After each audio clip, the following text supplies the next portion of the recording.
kulan wacan daawada meel walbo aad joogto waxaad kusoo dhawaataa janaalka leh waaya filmi soo hadaanoo kale kuusoo gudbiya warbixinadii ugu dambeeya ee la xiriira arrimaha hollywoodka iyo tollywoodkaba.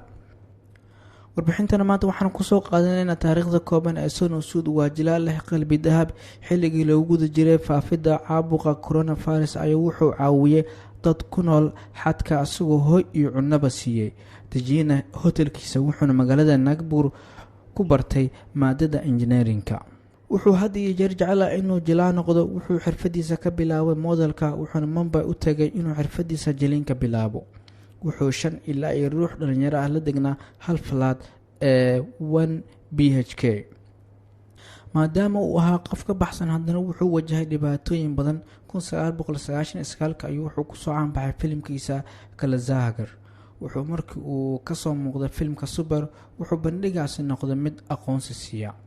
wuxuu caan ku noqday doorarkiisa kala duwan wuxuuna caan ku noqday doorkiisa filimada kale ah Athadu, Arundhati, Dokudu, Dabang, Judel iyo sidoo kale Simba. wuxuu kasoo muuqday Tamil, Telugu, Bollywood, Canada iyo Punjab films. wuxuuna filimka Kung Fu Yoga kala soo muuqday Jackie Chan.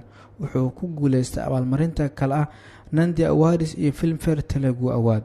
wuxuu samaystay shirkadda filmada maalgeliso waxaana la dhahaa Shakti Sagar. wuxuu bilaabay inuu cuno gaarsiiyo dadka faqiiriinta xilligii lagu guda jiray COVID-19. wuxuu u ijaaray basas si dadka magaaladooda ugu laabtaan. ficilihiisa xagga naxariista ayaa noqday mid aan kala joogsi lahayn. wuxuu 3 leeg ugu deeqay shaqaalaha soogalootiga ah. maanta waxaa ammaanaya dad malaayiin ah laga soo bilaabo inuu ku noolaa doorka xumaanta ee filmada. hadda wuxuu ku nool yahay doorka dhabta ah ee superhero waa qof dhiirigeliye ah.